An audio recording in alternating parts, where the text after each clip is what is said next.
Her boyfriend gave her an emergency number, but never told her it belonged to his deadliest enemy. Nolan said if anything ever went wrong, she should text that number instead of calling 911.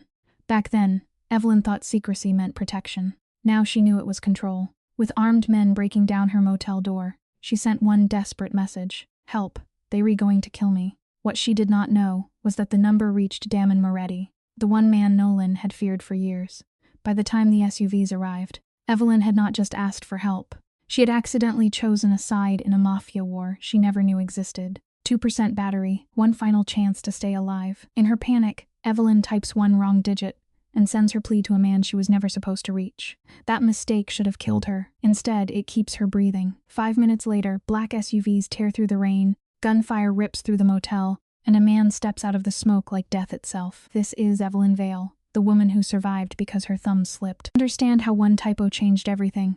We have to go back to room 214 at the Lakeview Motel, a place that smells of old cigarettes and mildew, where the neon sign outside keeps flickering like it is about to die. Evelyn is pressed against a damp, peeling wall, with one shoe missing and terror locked deep in her bones. Her hands are shaking, not from the draft, but from the sudden understanding that her life can be reduced to one locked door and a dying phone. Under her shirt, a tiny plastic flash drive digs into her chest. It is her proof, her anchor, the only reason she is still alive. The worst part is that the men hunting her are not strangers. She can hear Garrett downstairs, the friendly doorman who used to smile and help carry her groceries. A familiar face can become frightening fast when it is calling out orders in the dark. Garrett used to tip his hat and say, "Good evening, Miss Vale," like a decent man. Evelyn believed that smile because ordinary things feel safer when we let them stay ordinary. Now he is downstairs, barking orders while men search the stairwells. She is trapped on the second floor, with maybe 4 minutes before they reach her room. Her phone shows 2%. Her fingers are stiff. Her stomach drops.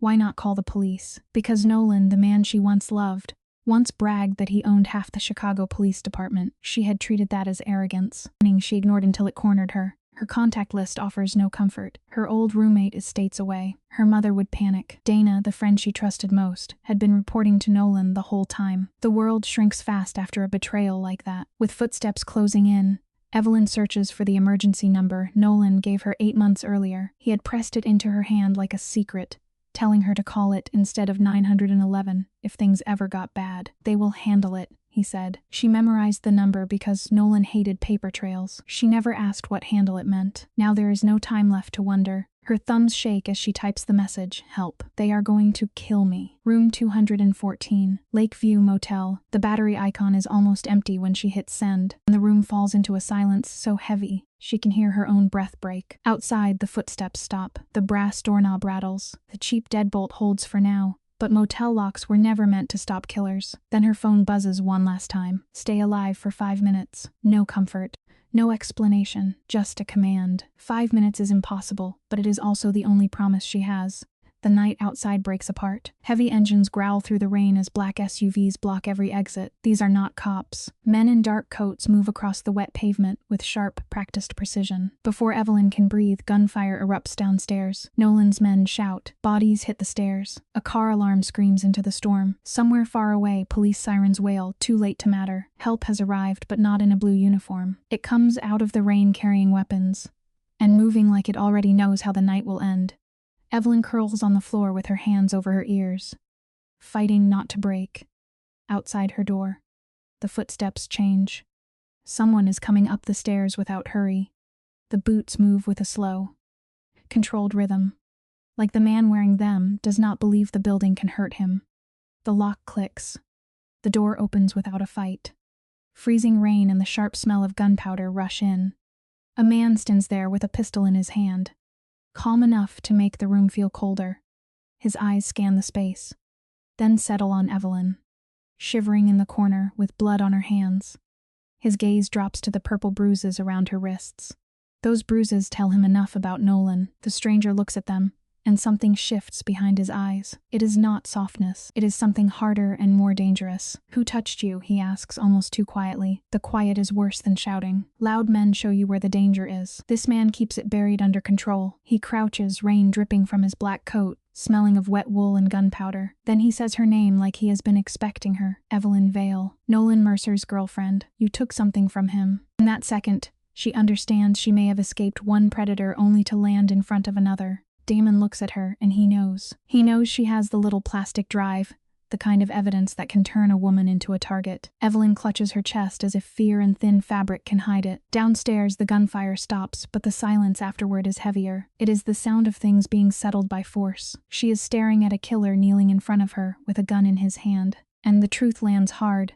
She is far deeper in this than she understood. She thought she was following a trail. She had walked into a war. He asks if she can walk. She says yes, even though her knees are shaking. He offers his hand, and she takes it, because there is nothing else steady in the room. She knows he is dangerous. She knows the tailored coat does not make him less of a monster. But right now, his grip is the only thing keeping her upright. Move through the hallway, past a body she refuses to look at, then out into freezing rain and into a black vehicle that pulls away before the door fully shuts. Nobody speaks. Behind them, the motel shrinks into darkness and flashing violence. To escape the wolf, she has climbed into the lion's mouth. In that moment, she cares only that she is still warm and still breathing.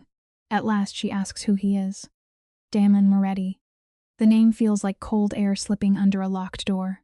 She has heard it once from Nolan, spoken in the careful tone people use for storms they hope will miss them. The car cuts through the wet glow of Chicago and stops at a penthouse on the 42nd floor. She expects noise, gold, ego, some vulgar palace built to announce power. Instead, the place is clean, quiet, and controlled. Real luxury does not need to shout. This is the home of a man who knows the ground already belongs to him. Everything in the penthouse feels lived in, even the leather books with cracked spines. A doctor arrives and Evelyn flinches before she can stop herself. She says she is fine. Damon points to the 2-inch gash across her palm, a wound she had not even felt. Adrenaline can hide pain, but it cannot stop the bleeding. The cut came from Nolan ripping the laptop away. As the doctor cleans her hand, Evelyn watches Damon's reflection in the dark glass. He stands by the window, staring at the rain with a stillness that makes him hard to read. Only then does the sting in her palm begin to find her. He offers her tea, which feels absurd after the motel, the bodies, the gunfire. A feared mob boss placing a warm mug in front of her like this is a normal night. He sits across from her and asks what is on the drive. Evelyn wraps both hands around the cup, because her bones still feel frozen. She tells him it contains financial records, shell companies, and messages between Mercer and Cortez. The room changes the moment she says Cortez's name. The air goes tight. Admits she found the drive by accident 3 days ago, sitting inside an open laptop she should never have touched. She tells him how she copied the files before Nolan's footsteps reached the hall. Then she gives him the part that makes the room go still. Damon's name appeared in 3 decrypted messages. Plain, direct, impossible to misunderstand. Evelyn finally sees why Nolan sent men after her. Damon stares at her, his cold mask slipping for one heartbeat, as if he can see exactly what she is, not a mastermind, not a player, just a woman who stepped into a nest of vipers and somehow made it out alive. Go to sleep, he says. But how does anyone sleep when the man who saved her is also the monster named in the files? Evelyn refuses to let him walk away with all the answers. She asks why he risked men and blood to drag her out of that motel. That is when he tells her the emergency number she used has been active for 11 years. And only 4 living people were supposed to have it. Nolan Mercer was never one of them. The realization cuts through the room. Someone sold a door into Damon's private world, and Evelyn stumbled through it by mistake. Damon's voice goes cold when he says he will find out who. Then he leaves her with the tea gone cold in her hands. The shivering fades, but the dread stays. By the second day, Evelyn understands she has traded a dirty little cage for a beautiful, expensive one. She paces the penthouse, measuring her captivity in steps. While making coffee, she wanders into Damon's study and sees a framed photograph lying face down. She does not touch it. Some secrets feel dangerous even from across the room. Outside, Russo stands watch like a statue. She is safe from the men hunting her, but she is not free. The view is better than the motel, but a cage with clean windows is still a cage. Evelyn tells Russo she is not a prisoner. Russo answers honestly, not yet, but his job is to stop anyone else from making her one. Instead of collapsing, she listens. By the second day, she catches names through the walls: Harrington, Cortez, Mercer. By the third day, the picture sharpens. The drive is not just about corporate greed or tax evasion. It contains a step-by-step plan for an execution. A contract meant to put a bullet in Damon Moretti. She did not steal files. She stole a death warrant. Look at the pieces on the board. Supposed to keep 3 rival syndicates from turning Chicago into a graveyard. Cortez wanted Damon dead, and Nolan Mercer helped design the hit. An ordinary auditor, with no idea what she had touched, opened the wrong laptop and walked straight into their war. Over dinner, she explains the laundering trail piece by piece. Damon listens without interrupting. When she finishes, He gives her the part Nolan never would have said out loud. She was meant to die in the crossfire, and the traitor who made it possible has been beside him for 11 years. 11 years. Shared meals, private codes, blood debts, and closed-door decisions, all while someone kept a knife ready behind his back. When Evelyn asks what happens next, Damon says he will find the traitor and break the summit before Cortez can strike first. But the question sitting in her throat is simpler. What happens to her? Under the amber dining light, Damon looks older than he did that first night. He tells her she has to stay, not because he owns her, but because the second she steps outside, she becomes the witness, the evidence, and the target all at once. Evelyn had always trusted the small routines of her life: coffee, rent, clean reports, the comfort of knowing where she would wake up in the morning. In 5 days, all of it has been erased. Her apartment, her clothes, her quiet mornings, gone as if they belonged to someone else. She agrees to stay, and they eat in a silence that feels less like peace than a temporary ceasefire. Across the city, Nolan Mercer moves through the rain without panic. He is not running. Men like Nolan adjust when cornered. They search for the next weak point, and desperation makes him sharper. Evelyn lies awake listening to the freezing Chicago rain clawing at the glass, staring into the dark, and knowing Mercer is closing in. It is not a matter of if, but when the hammer falls. She keeps that flash drive close, a small plastic square holding her entire fate. In a world where safety is a myth, holding onto the cold, hard facts is the only armor she has left. 4 days after the motel room shattered her world, the phantom traitor finally gets a face. Damon steps into the kitchen, coffee in hand, his expression a mask of absolute stone that tells you everything you need to know. He speaks the name with a quiet, devastating calm. Luca, his shadow, the keeper of his secrets. The betrayal drops like a lead weight, crushing the fragile peace in the room. She had only crossed paths with Luca twice, remembering him as polite and polished. It is a bitter pill to swallow, realizing how easily we are blinded by a neat suit and a warm smile. When she asks what happens now, Damon merely tightens his jaw, whispering that he will handle it. There are no loud threats, just a cold, final promise. But as he looks at her, the iron facade cracks. For a heartbeat, he is not a kingpin. He is just a wounded soul realizing that the man he trusted for 11 years was waiting to slide a blade between his ribs. Damon walks out, leaving her in the quiet. For the first time, she does not fear for her own skin. She only feels the hollow ache of watching someone bleed from the inside out, helpless to stop it. This is when Evelyn begins to see the man beneath the Moretti legend. He had asked about her wounds before he asked about the stolen drive. Later, when Russo reports that Luca has been dealt with and every access code has been changed, she understands what Damon is doing. He is protecting her without making a speech about it. Locks change, guards shift, threats disappear before she ever sees them. On the 5th morning, she finds him holding the secret frame, glass side up, and finally sees the ghost he has been trying to keep buried. Damon catches her looking at the photograph of a young, dark-haired woman by a lake, and his face closes at once. He says it is nothing, but the lie is too thin to carry weight. Evelyn tries to leave it alone. 4 hours later, curiosity wins and she corners Russo, a man built like a vault with an inconvenient soft spot for her. He hesitates, checks the hallway, and finally gives her the name. Bianca, Damon's sister. Suddenly, the face-down frame makes sense. He is not hiding a photograph. He is trying not to look directly at the one person his enemies could still use to break him. Russo tells her Damon keeps Bianca completely outside the business. Evelyn spends the afternoon thinking about what that kind of love costs. To protect someone from a distance, he has made himself look absent, cold, even cruel. That is Damon's curse. He moves through his own home like a ghost,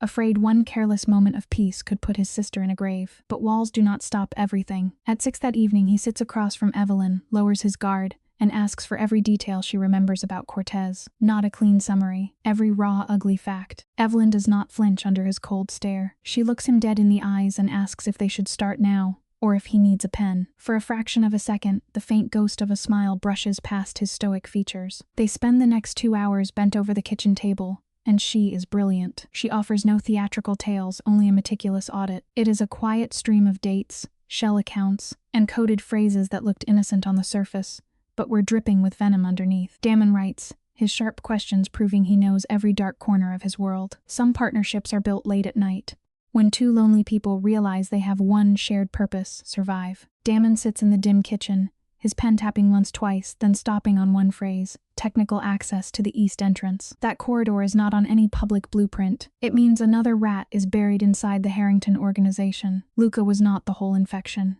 The silence tightens around them. Evelyn says what he already knows. call off the meeting. But in his world, fear shown in public invites a faster death. He has 10 days before the summit to find the leak and cut it out. When she asks how, he answers with one word, carefully. He tells her to get some rest. When she asks why he is still awake, he only says her name. The way he says it is enough. Her presence is making it harder for him to stay behind the walls he has trusted for years. Evelyn understands more than she wants to admit. She goes to her room, but sleep does not come. In the dark, she hears his men moving through the penthouse.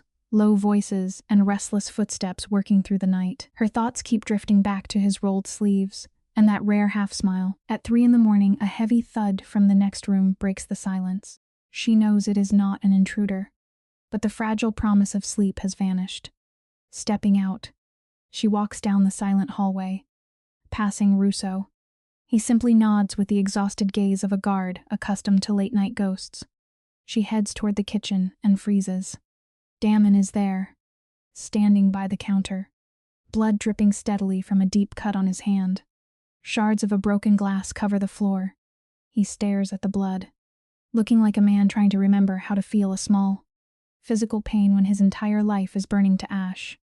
He tells her it is nothing, but she refuses to listen. Retrieving the first aid kit, she unrolls the gauze and tears it with her teeth. When someone is too stubborn to accept care, sometimes grace has to be pressed into their hands. He does not pull away. He simply lets her take his hand, staring at the blank wall as if trying to find a quiet corner in his own mind to hide. He mutters an excuse about the glass, stumbling over words that usually come so easily, insisting he was not angry. The man who is always in control stands defenseless in this small, quiet kitchen. Without realizing it, Evelyn has crossed the line she spent days trying to avoid. She is holding him, and he is letting her. Then, his voice drops. He tells her Luca has been with him since he was 22. I gave him everything, he whispers. There is no rage there, only a hollow silence. Betrayal rarely screams at us, more often it just quietly empties the room. Evelyn trusted Luca because he had saved her twice, and that makes the betrayal cut deeper. The people allowed closest always know where the soft places are.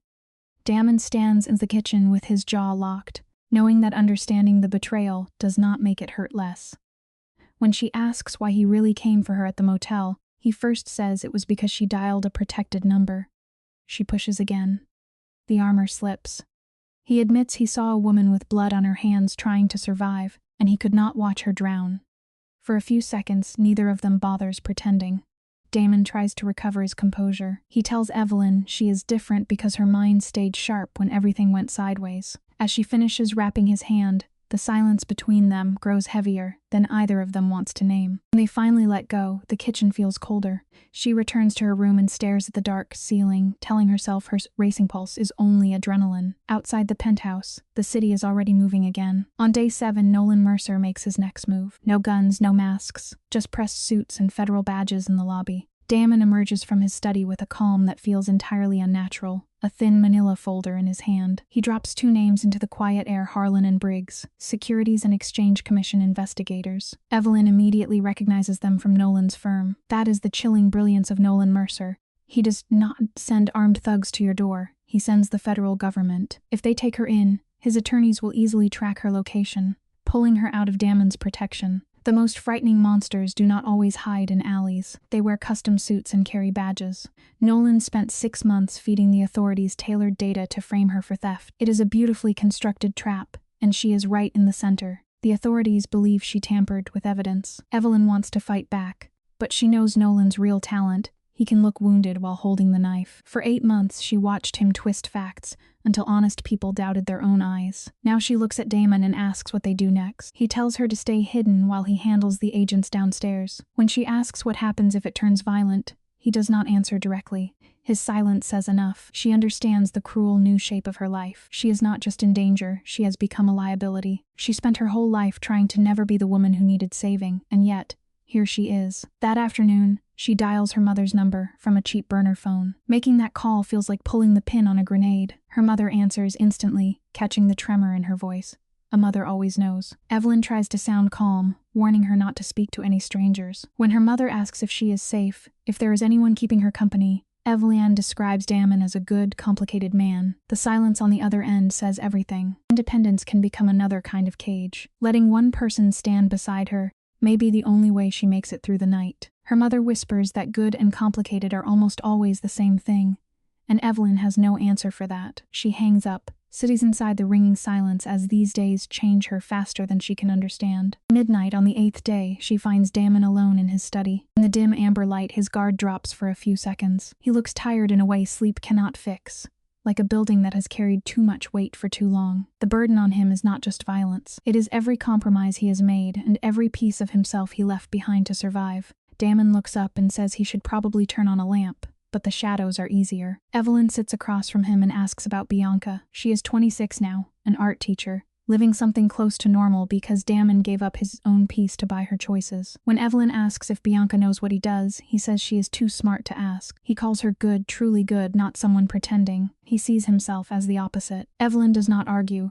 but she can see the truth is messier than that. Damon has done terrible things, but not every terrible thing was done for himself. Evelyn asks what happens to his life when the storm clears. No after for men like him. Only the next chapter of the same nightmare. It is a bleak answer, but she refuses to let it stand untouched. Not the same thing, she tells him. For a second, the ice in his eyes softens. Next morning, reality cuts back in. Damon finds the leak inside the Harrington group and calls a secret meeting without her. Russo is left to tell Evelyn only what he is allowed to say. Russo explains that the leak was a security consultant who sold the blueprints to Cortez. Now the enemy knows exactly where Damon will stand at the summit. Cortez will realize he has been exposed within 48 hours, and Nolan Mercer will know too. The legal games are ending. The quieter violence is about to begin. Evelyn goes to the freezing rooftop and finds Damon standing in the November wind, motionless beside the railing. He hears the heavy metal door open but does not turn. For once, neither of them has anywhere to hide. They stand together by the iron railing, looking down at the red tail lights, fading toward the dark lake. When Evelyn asks if the summit is still happening, Damon does not hesitate. Canceling means Cortez wins without firing a shot, and that could start a war that swallows half the city. He says he is walking into a trap he now controls. Evelyn tells him control is the prettiest lie powerful men tell themselves. The wind cuts between them. Damon looks at her and realizes she has been inside his world for only 8 days. Yet somehow she has already reached places no one else has touched. Now Damon admits quietly that he no longer knows what he can afford to lose. 42 floors below, the city carries on, blind to this fragile moment on the balcony. Do not lose me. There are no dramatic tears, just raw, quiet honesty. For the first time, his cold mask crumbles, revealing an exhausted, lonely man who has kept the world at arm's length for far too long. He reaches out, gently brushing a strand of hair from her face, his thumb lingering on her jaw. But fate is a cruel author. Just as they find this brief peace, his phone rings, shattering the silence. He looks up,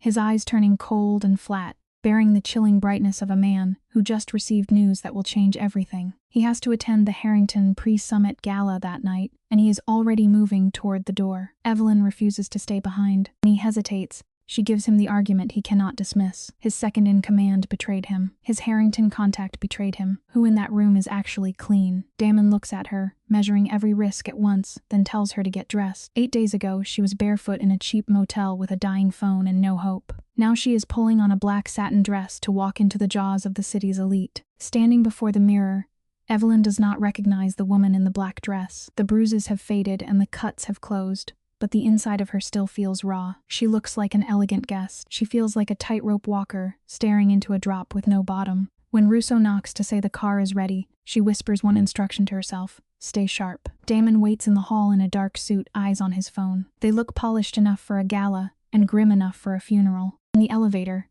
they stand like professionals, though the silence between them feels more like a procession than a party. Damon tells her to stop looking like she is trying to survive. The command is quiet, but the worry underneath it is not. They slide into the back of the sedan, surrounded by armed guards, and move through the cold November night. The city lights glitter without comfort. In 8 days, Evelyn has learned the small language of his jaw, his pauses, the way his eyes sharpen before danger. When she asks what is waiting for them, he says is the Harrington mixer, 200 wealthy hypocrites, and a few well-dressed killers. It is theater.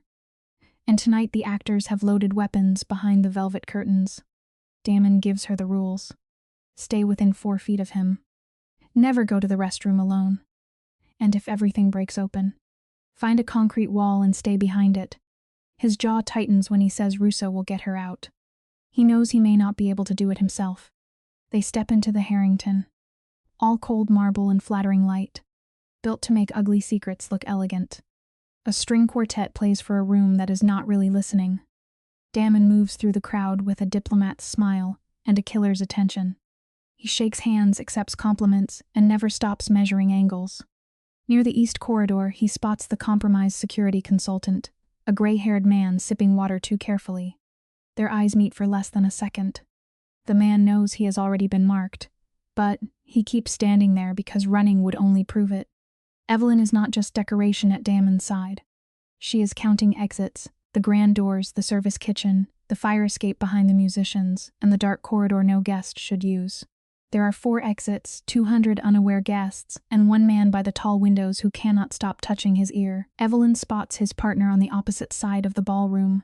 Repeating the same little movement, she leans close and tells Damon. Without breaking his expression, he scans the room. Something changes in his eyes. This is not Cortez's usual rhythm. Cortez is patient. This is rushed, messy, too eager. If someone else ordered the strike, every assumption is wrong. Damon starts rebuilding the plan in his head, and then the ballroom drops into total darkness. Then the ballroom goes black. No warning flicker.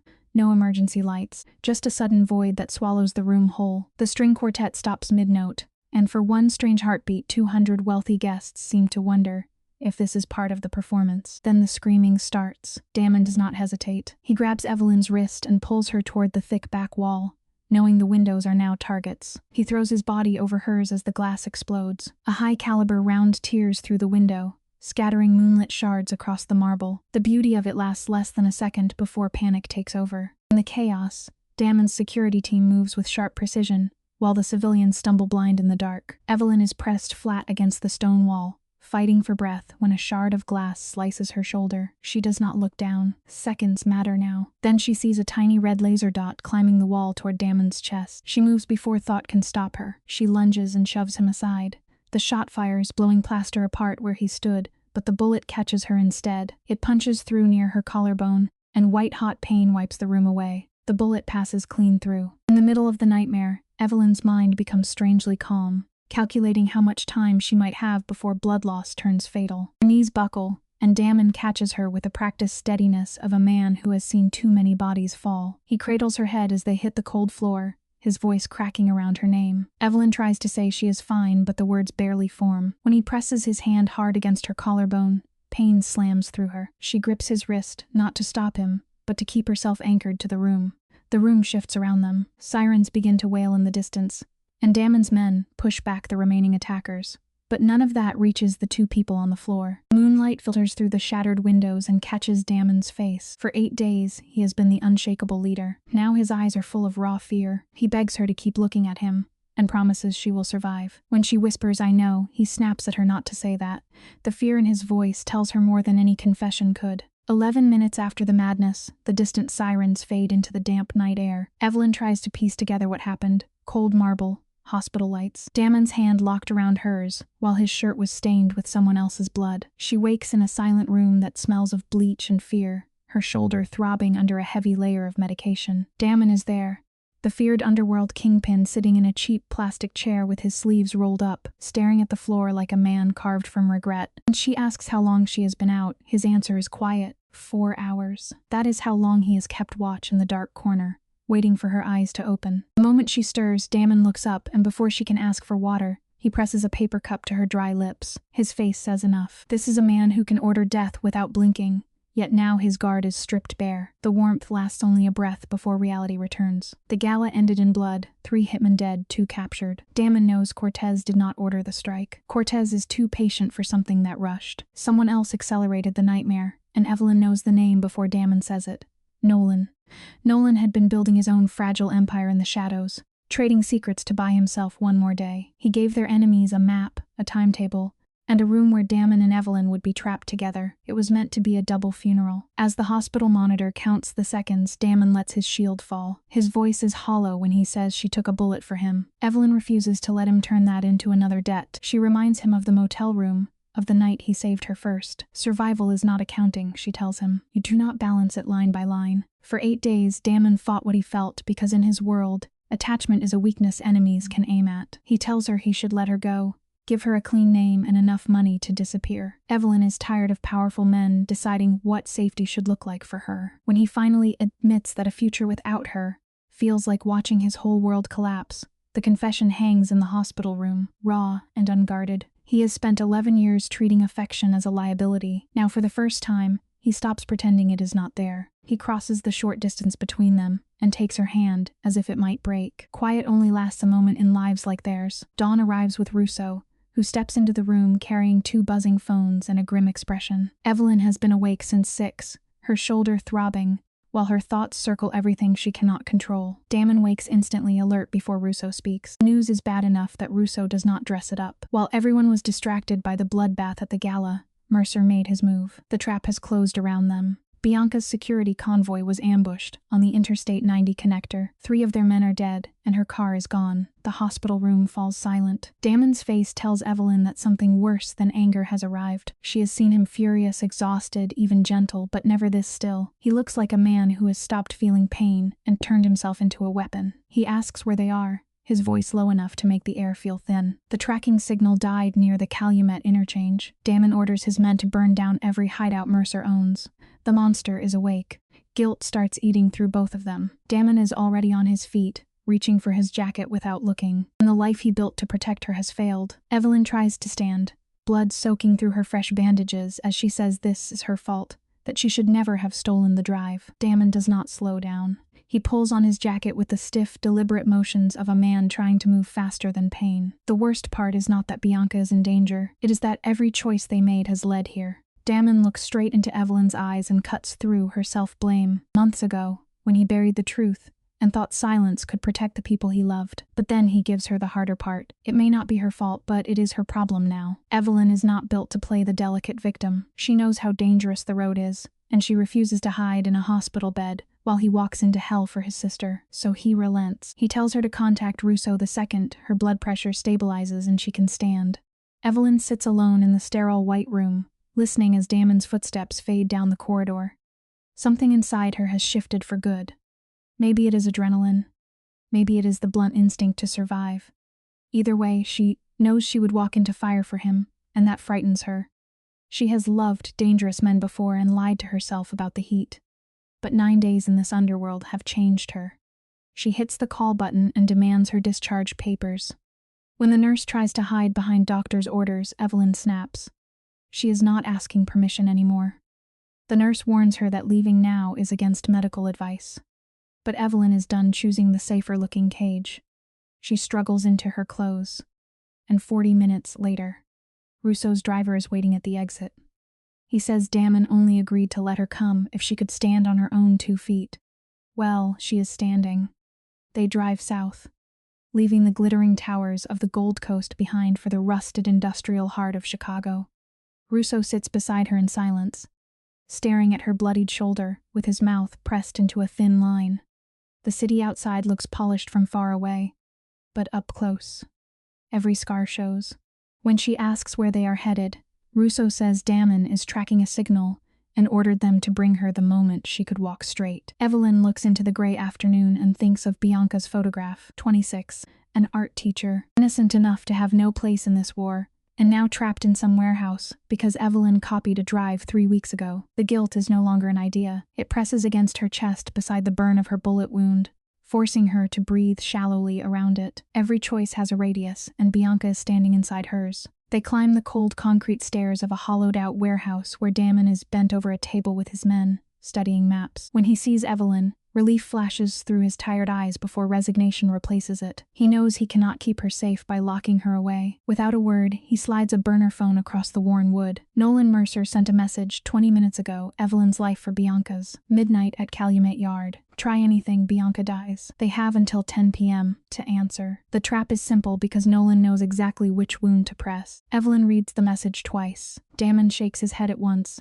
his voice low and dangerous as he tells her no. If Bianca dies, that blood belongs to Mercer, not to her. Evelyn cuts him off. With the map of Chicago spread between them like a battlefield, she looks him in the eye and tells him she is not asking permission. She is telling him what she is going to do. Around them, his men pretend to focus on their screens. The silence turns hard. Damon sees then that the woman from the motel is gone. This Evelyn is wounded, afraid, and still walking forward. Damon's face gives him away. The icy mask is not control, but panic forced into a disciplined shape. He is silently begging her not to step into Mercer's grinder, because the plan depends on his ability to pull off a miracle from 80 meters away. Evelyn is finished being moved around the board by other people. She looks him dead in the eye and says, "Help me, or watch me bleed." It hurts him, she can see that, but she refuses to soften it. So they sit together in the dark, staring at a map of Calumet Yard and building a rescue plan that already feels like a grave. Damon has marked everything. Sniper nests a quarter-mile out, blind spots between freight cars, rusted paths through the industrial yard. Still, the map cannot promise anything. He is building the rescue like an engineer building over a fault line, precise because panic would kill them faster. He points to a switching house 80 meters away and calls it his vantage point. 80 meters in darkness, against Nolan Mercer and whatever hired guns he can still afford. Evelyn studies the distance between one clean shot and a funeral. Damon only shrugs and says he has survived on less. Damon gives her the plan. The moment Bianca is clear, his men breach, and Evelyn drops behind the nearest rusted metal. As for Mercer, Damon says the man belongs to him. The reality is not cinematic. It is cold, damp, and smells of rust. Evelyn texts the burner, Calumet, midnight. Mercer takes 90 seconds to answer and chooses the most exposed floodlit space in the yard, a stage built for his ego. By 11:15, Evelyn is strapping a ballistic vest over a raw, throbbing shoulder wound and pretending this is just another audit with worse lighting. Russo tells her she can still walk away, though both of them know she will not. Beneath her coat, the armor feels heavy and wrong. She remembers herself 9 days earlier, barefoot in a neon motel room, blood on her hands, staring at a phone with 2% battery. At 11:30, Damon enters. He does not repeat the plan. He only looks at her, eyes full of things neither of them has time to say. He tells her to run, if anything goes wrong, that his sister is not her burden. When his fingers touch her jaw, the warmth cuts through the cold and through the pain in her shoulder. Damon holds her gaze and makes her hear him. She is not expendable. He makes her repeat it aloud. I am not expendable. The words sound small against what waits outside, but she says them anyway. He checks his weapon, and by 11:58 they stand at the edge of Calumet Yard. No paper map could have prepared her for the size of it. The skeletal sprawl of metal and shadow. A dozen hired guns wait in the dark. Wind from the lake cuts through her coat. Under the rusted yellow floodlights, she feels the full weight of her choice. The yard is dark enough to swallow an army, and somewhere inside it Nolan Mercer is waiting. He has the smooth arrogance of a man who has bought his way out of trouble his entire life. Evelyn steps forward, gravel crunching beneath her boots like glass in an empty room. To keep her mind from breaking apart, she counts. 42 steps to the first circle of light, 61 past a rotting freight car, 78, and there he is. The strange thing is how small he looks in the cold. Not a monster, just a man shivering in an expensive coat. Mercer is 41, dressed in the charcoal overcoat he wore to the annual corporate banquet. He probably thinks the choice is clever. He holds his phone like a weapon and pretends to be relaxed, but his shoulders are tight as wire. Bianca stands beside him with her wrists bound, guarded by a huge shadow of a man. She is bruised, but she is not crying. Her eyes are cold, furious, and already planning revenge. Mercer speaks to Evelyn in the polished voice he once used for investors. "You look terrible," he says. She answers, "You look desperate." For 1 second, his mask slips. Evelyn tells him to let Bianca walk. She keeps her tone flat, almost bored. The same voice she once used in meetings when Nolan tried to charm a room into ignoring the numbers. She knows his vanity better than anyone. She lets him believe she is trembling only from fear, though pain is tearing through her shoulder and her pulse is racing under the vest. She counts the seconds in blocks of 20. Mercer likes to hear himself win. Evelyn lets him start celebrating early, because every second he talks is another second Damon has to line up the world behind him. Bianca is released. Instead of running, she walks away slowly, deliberately, giving Evelyn a look that promises a long conversation if they survive. Evelyn splits her attention between Mercer's eyes and Bianca's shadow as it reaches the shipping containers. Then Mercer's warmth disappears. The yard seems to go colder with it. Evelyn tells him there are no other copies, only the drive in her hand and the secrets in her head. He cannot kill her yet. He needs the ending to look clean. Powerful men like Nolan do not just want control. They want the world to applaud while they take it. Evelyn asks how much Cortez paid him to betray his own employer. Panic flickers in Mercer's eyes before hardening into fury, and that tiny reaction tells her enough. He wanted Damon dead, so he sent killers into a packed ballroom and did not care who stood in the way. When she reminds him she was in that room, his voice turns low and intimate. "You chose to stay," he says. "You chose to steal. You chose to get involved." There it is, Nolan's favorite trick. He burns the house down and blames the person, coughing in the smoke. Evelyn holds up the original flash drive, letting the floodlights catch the cheap plastic shell. "Let them go," she says, "or I crush it under my heel and you walk away with nothing." Mercer laughs, but it is thinner than before. You do not have the courage, he says. Evelyn's hand does not shake. Try me, 6 cents pass thick with rain and rust. Then Mercer smiles, slow and dark, the way he always does when he thinks he has found the better move. But while he enjoys his own cleverness, Evelyn watches the shadows shift behind him. Mercer raises his phone and pulls the ground out from under her. If he does not enter a safety code within 60 seconds, 3 automated calls go out, 1 to federal investigators, 1 to a reporter, and 1 revealing the real Bianca's location. The woman who walked away was an actress, one of his own people, moved to another safe house 2 hours ago. For a second, the rail yard seems to tilt under Evelyn's feet. She has been outplayed completely, and Mercer knows it. He watches her face with the patience of a man waiting for glass to crack. In the quiet ruins of the rail yard, Mercer demands the drive in her phone, promising Bianca will walk free by morning. Evelyn stops listening to the promise. Her eyes lock on a shadow near the north switching house, a silhouette that has gone deathly still. Damon is listening through the wire hidden in her vest. Now he knows where Bianca really is. The shadow near the switching house steadies. When Evelyn asks Mercer for 30 seconds to think, she is not asking Nolan for mercy. She is buying Damon the one thing he needs, time.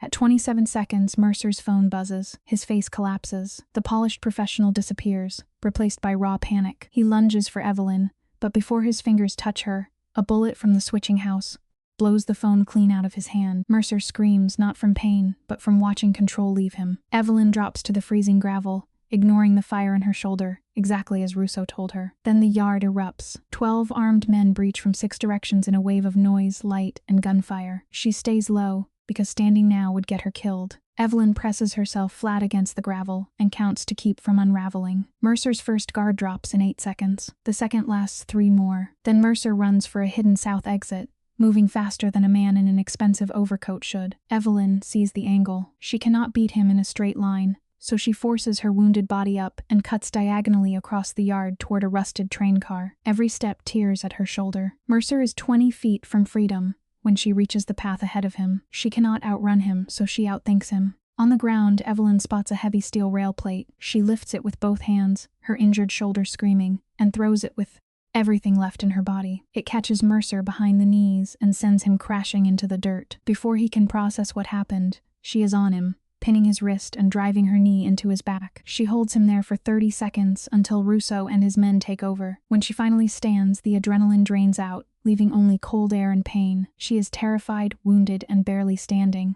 But Mercer is on the ground because she refused to freeze. Under the dim yard lights, the fallout begins. Damon walks across the gravel with slow, deliberate calm, like a man who decided hours ago how this night would end. He looks at Mercer groveling in the dirt, then at Evelyn. His eyes catch on her hand pressed against her bleeding shoulder, and his stone face breaks. She asks about Bianca. He tells her his men secured his sister 10 minutes ago. She is safe. He looks at Evelyn and says, "You ran." She says she saw the south exit and took the opening. The question lands harder than any accusation. Her excuse is easy to see through. She did not run because she was faster. She ran because she was sick of being a spectator in her own tragedy, sick of sitting in the back seat while men with money, guns, and secrets decided the shape of her life. Damon does not argue. He steps in and pulls her close, cradling her head while avoiding her shredded shoulder. She shakes against his chest for 10 seconds, then pulls herself together. When they separate, his cold mask returns, but it is cracked for good.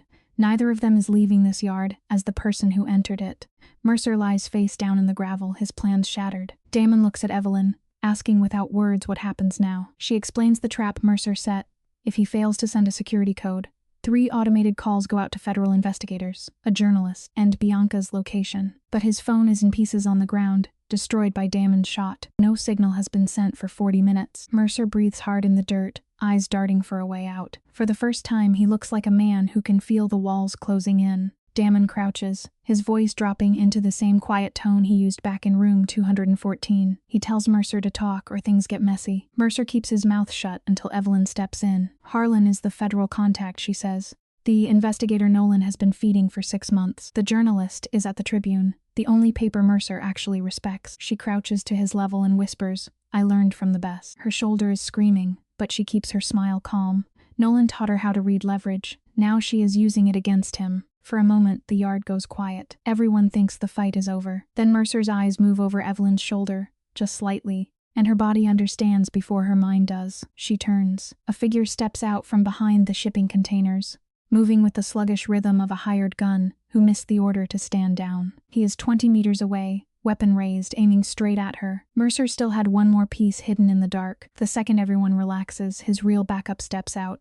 Evelyn has half a second. She hears Damon move behind her, hears Roos shout too late, and looks straight down the barrel of a gun. Her mind has just enough time to register the missed variable.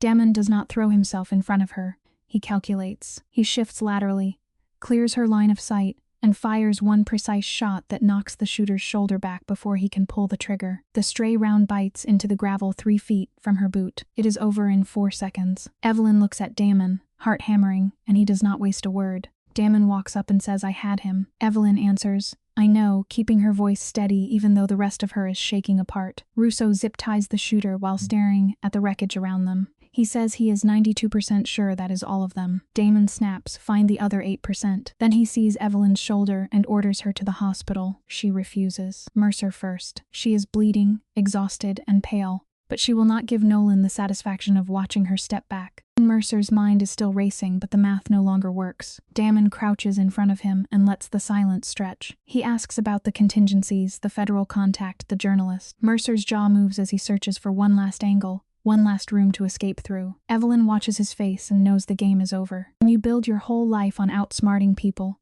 eventually there is no one left to fool. Mercer finally spits out Harlan's name, admitting the Fed has been on retainer for 3 years. Then he gives up the journalist too. The last bit of his polish is gone. On the freezing gravel, Mercer keeps trying to bargain with the dark. He mentions encrypted drives and looks at Evelyn, as if the right expression might still reach the woman who once trusted him.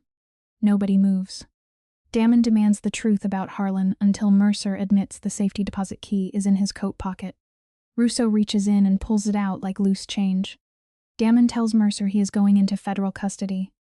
Mercer looks genuinely stunned. "You are turning me over," he whispers, as if prison is a place reserved for smaller men. Mercer stares at him as if the word prison belongs to other men, not him. Damon lays it out with cold precision. The comfortable deal Nolan thought he could buy is gone. Instead, his own files will bury him, the drives, the Cortez deal, the payments. Every contingency, he thought, made him untouchable. Damon reminds him that a federal cell is still a longer life than the cartel would give him once they learn he failed. Mercer tries to make it personal, sneering that Evelyn changed Damon. Damon does not deny it. He only says, "Yes, before her, I would have handled this differently. It is 3 a.m, and Chicago has been stripped down to its bare mechanical bones." Evelyn feels much the same, hollowed out, her shoulder burning deep under the bandages. Damon sits beside her without touching her, but his presence fills the silence. For a man who spent his life building walls, this is how he says, "I am here." She asks about Bianca and he says his sister is safe. Then he adds that Bianca is not afraid of what he is. Evelyn turns the question carefully. "Is that why you kept her photograph face down?" The silence in the car tightens. Damon says he turned the photo down when Luca's name came up because he could not bear to look at his sister while planning what had to be done. He says he forgot to turn it back over. Evelyn does not believe him. "You left it down because it reminded you that the people closest to you are the easiest to hurt," she says. "Having me around made you realize you were starting to care." The hospital keeps her for 36 hours to repair her torn stitches, and an old doctor gives her a lecture without judgment. When she wakes, Damon is there. He has changed clothes. But he came back. For Evelyn. The sight of him there matters more than any promise. He came back. For Evelyn, that is almost a foreign idea. Someone staying when things get ugly. Dam hangs up the phone the second her eyes open. He tells her Mercer was processed into federal custody at 6 that morning, and Harlan has been officially suspended. The journalist, Marcus Ye, received an unusual package, exposing Mercer and Harlan while keeping everyone else protected. Cortez has been quietly informed that his business in Chicago is closed. Damon did not just defeat their enemies. He dismantled the world they were hiding behind while she slept. For once, she does not have to fight every battle alone. Cortez will find another market, Damon says. The summit is postponed, not cancelled, because some things need to be settled in smaller rooms first. Evelyn stares out at the gray November sky over Chicago.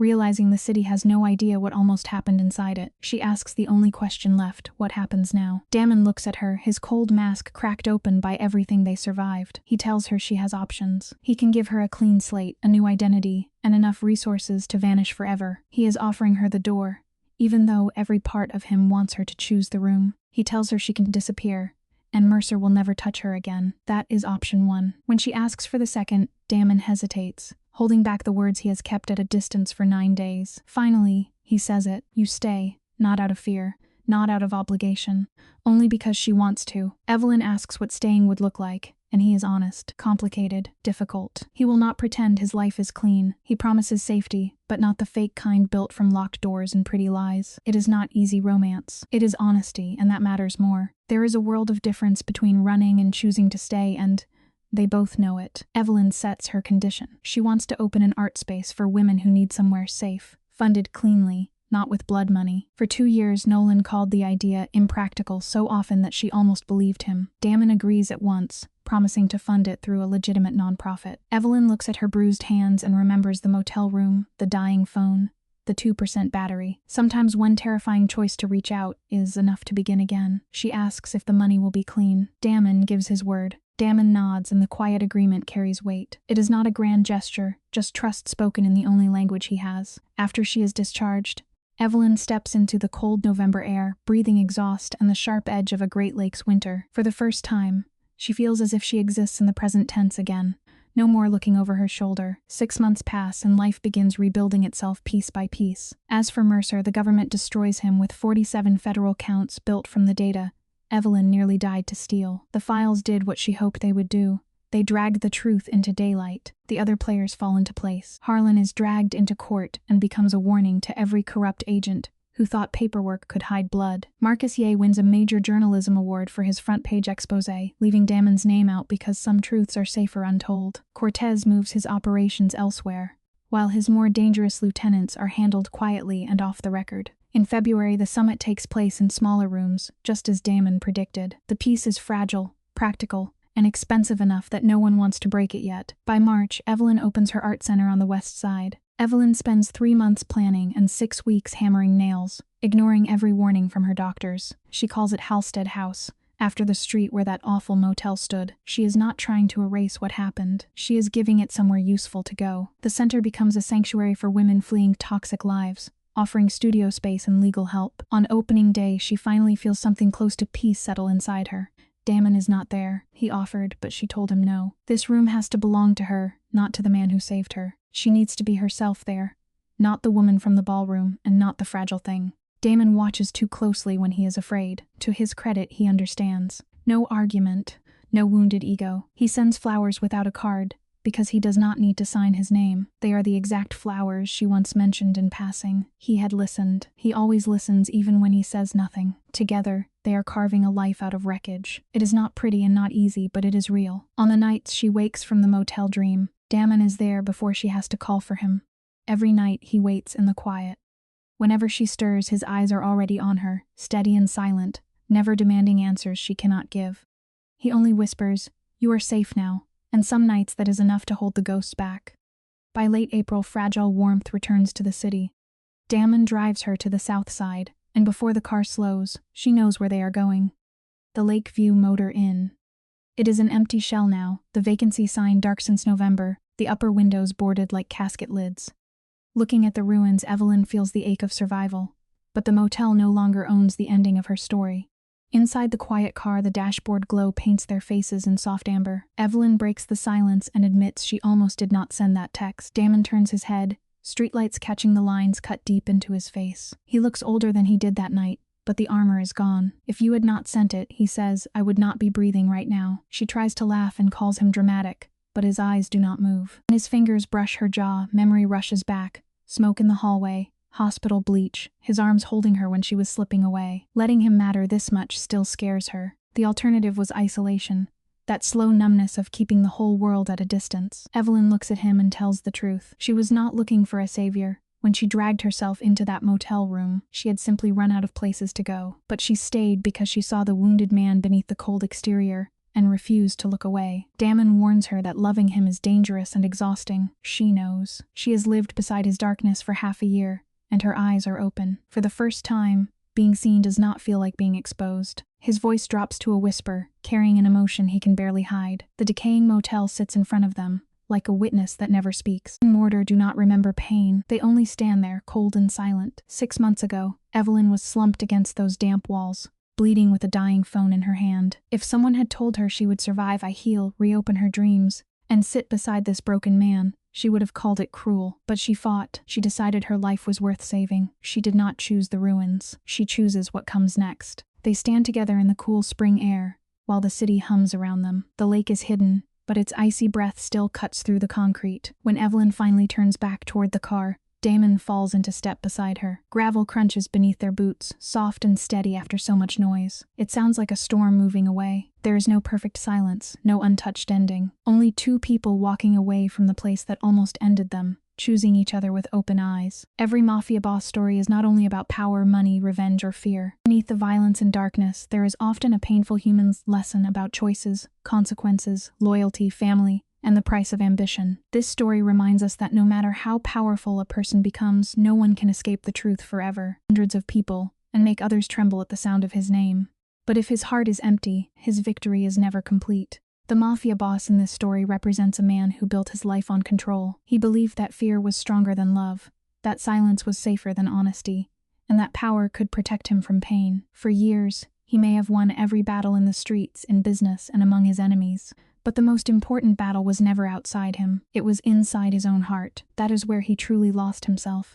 One of the most meaningful lessons from this story is that power without morality becomes a prison. Many people dream of becoming rich, respected, or feared. They think success means having control over others. But real success is not measured by how many people obey you. It is measured by how many lives you protect, how much peace you create, and how much good remains after you are gone. The mafia boss had money, influence, and protection, but he did not have peace. His life shows us that a person can be surrounded by luxury and still feel completely alone.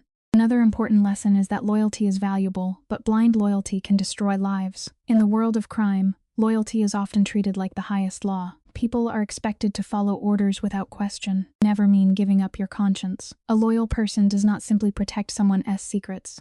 A loyal person also has the courage to stop someone from destroying themselves. This story teaches us that loyalty without honesty is dangerous. Real loyalty should be connected to truth, respect, and moral responsibility. The story also shows the heavy cost of revenge. Revenge often feels powerful in the beginning. It gives a person the illusion that pain can be answered with pain, but revenge rarely heals anything. Instead, it creates a chain of suffering that keeps growing. One act of revenge leads to another. One betrayal leads to another. In the end, everyone loses something. The mafia boss may have believed that revenge would restore his honor, but what it truly did was steal his humanity piece by piece. This is a powerful reminder that forgiveness is not weakness. Sometimes, forgiveness is the strongest decision a person can make because it breaks the cycle of hatred.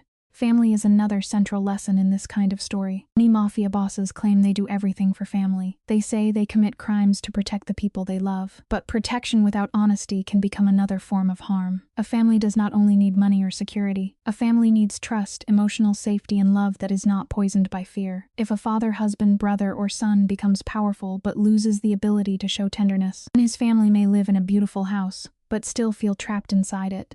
This story reminds us that children and loved ones often pay the price for the choices of powerful men. The mafia boss may think his decisions only affect his enemies, but every secret, every violent act, and every betrayal leaves a shadow over the innocent people around him. That is why one of the strongest educational messages is this: before making a decision, we must ask ourselves who will suffer because of it. A selfish choice may bring temporary success, but it can create long-term pain for the people we love most.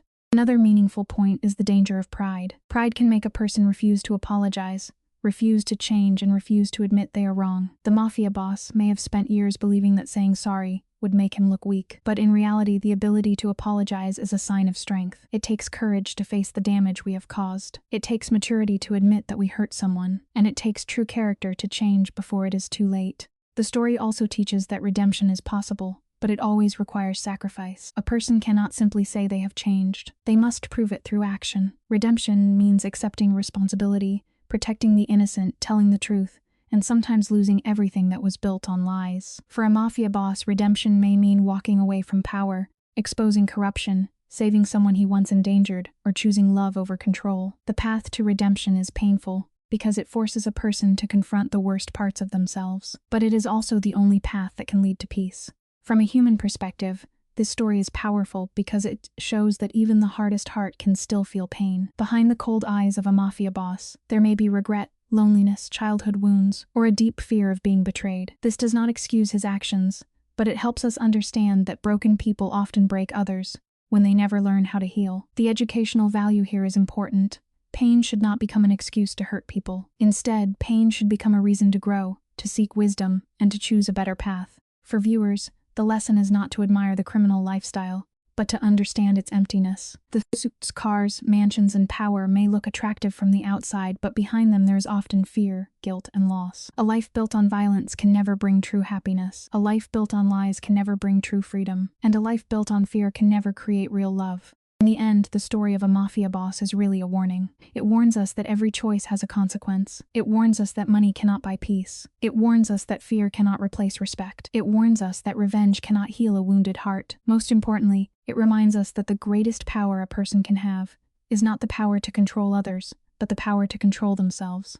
The deepest lesson is simple but meaningful. Choose character over pride, love over control, truth over silence, and forgiveness over revenge. No matter how dark a person's past may be, change is possible when they are willing to face the truth. But the longer someone waits, the higher the price becomes. A mafia boss may win the streets, defeat his enemies, and build an empire, but if he loses his soul, he has lost everything. True strength is not found in violence. True strength is found in responsibility, compassion, humility, and the courage to become better before it is too late.